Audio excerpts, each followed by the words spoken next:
Um libertário a serviço de Santa Catarina. Uns acham polêmico, outros corajoso. O fato é que não há como passar despercebido o nosso convidado de hoje no quadro Democracia. Seja bem-vindo, deputado federal Gilson Marques.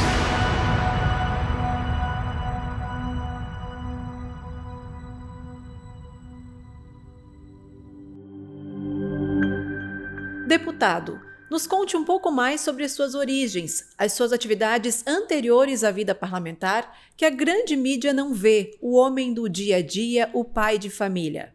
Olá pessoal, meu nome é Gilson Marques, eu tenho um pai que ele era bancário, então cada vez que ele tinha uma promoção nova ele mudava de cidade, então tenho meio que um trauma, sempre tinha que se mudar, alguém queria comprar e meu pai queria vender a casa, minha mãe sempre cuidou da família, até que quando eu fiz 17, 18 anos eu disse não, aqui eu vou ficar, bati estaca e não mudei mais na cidade de Pomerode e meu pai acabou indo para outros lugares. Fiz a faculdade de Direito, me formei em 2003 e me propus a cada 5 anos fazer alguma coisa nova da minha vida e comecei a empreender, pagando as minhas próprias contas, comprando tudo que eu adquiria. A gente montou uma incorporadora, depois montamos um parque, temos alguns outros empreendimentos, até que em 2017 eu resolvi, por conta de alguns problemas da cidade, talvez no futuro ser prefeito em 2020.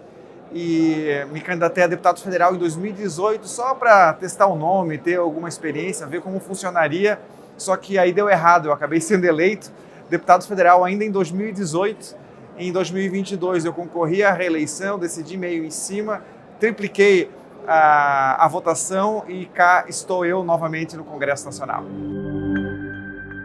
A política no Brasil hoje está variada em relação à diversidade partidária e ideológica. De que forma o senhor vê esta diversidade dos seus pares e da própria sociedade? Como construir pontes em tempos tão polarizados? Muita gente fala que nós temos um problema que é a polarização. Outros falam que o problema do Brasil é termos muitos partidos. E não me parece ter uma coisa lógica com a outra. Porque se você acha que temos muitos partidos, nós estamos fadados a ter poucos e ruins. Todas as regras, cláusulas de barreiras, enfim, dificuldades em criação de novos partidos, novas coligações, federações, faz com que nós tenhamos menos partidos.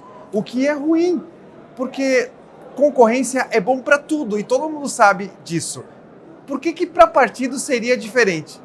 Se você acha que quantidade de partido é ruim, basta ver a Venezuela ou a Rússia, onde vigora a China, um partido só. Então, no Brasil, eu gostaria muito que nós tivéssemos mais partidos, mais pensamentos. O problema é a utilização do dinheiro público. E hoje, apesar de termos 35 partidos, muitos que pensam da mesma forma, muitos fisiológicos. Então, muito pior do que ter polarização é ter um monopólio do pensamento. Muito pior do que ter muitos partidos é ter um ou dois e ruins partidos. Então é um mito que precisa que as pessoas entendam e a gente começar a corrigir. E é engraçado porque muita gente diz que existe uma dificuldade de você conversar com as pessoas. Na verdade, isso nem é uma questão ideológica. O problema aqui é uma questão educacional. Eu consigo ser amigo das pessoas não concordando com ela, porque não se deveria misturar o argumento com o argumentador. E na política, infelizmente e ultimamente, você não gosta ou não concorda com o que ela falou, você passa a não gostar dela. E aí, numa posição futura, ainda que eventualmente você pudesse concordar, você está predisposta a não concordar. Então, acho que o Brasil precisa, de verdade, melhorar a educação, essencialmente a educação política. Afinal de contas, metade de todo o recurso vai para os políticos administrar. Quais são as suas premissas básicas, aquilo da qual o senhor não abre mão quando precisa tomar decisões como representante do povo catarinense? Pessoal, quando se fala de Estado, se fala de poder.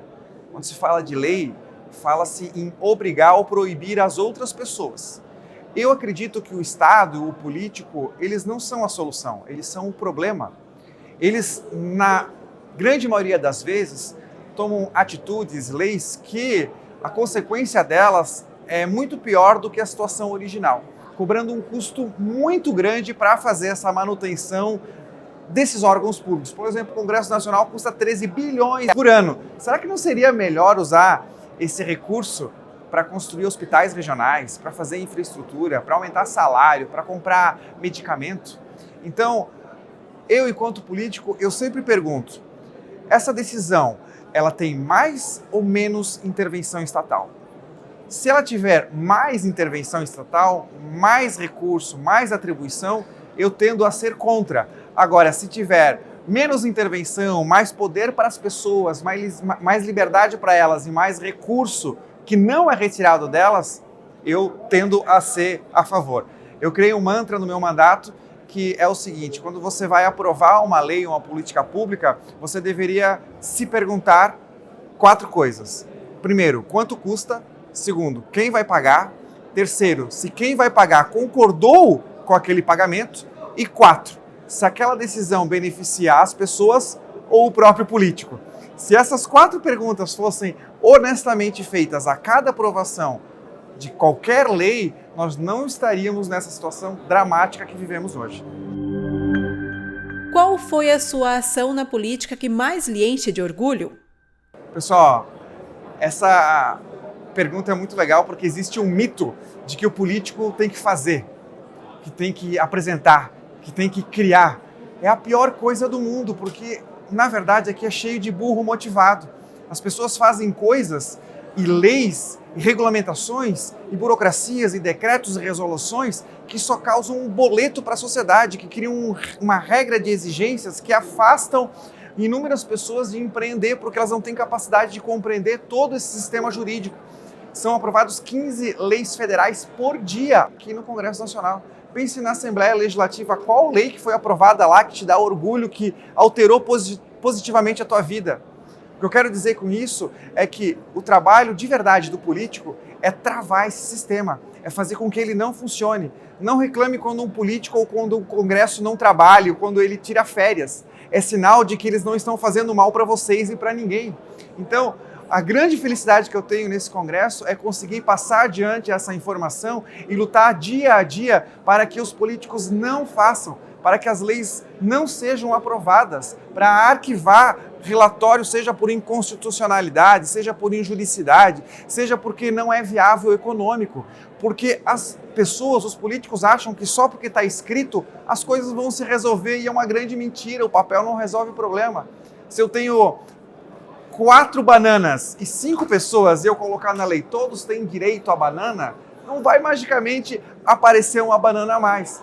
E é exatamente isso que as pessoas e os políticos têm a esperança.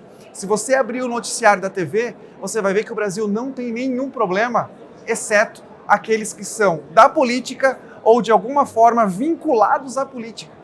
E se isso é uma verdade, nós precisamos travar essa estrela da morte gigantesca.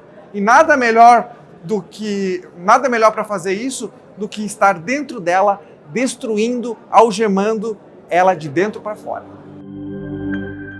Para que os catarinenses conheçam ainda mais e melhor o senhor fora da esfera política, gostaríamos que indicasse um livro e uma música da sua preferência e falasse um pouco sobre essas indicações, dizendo o porquê das escolhas. Eu teria vários livros para indicar para vocês.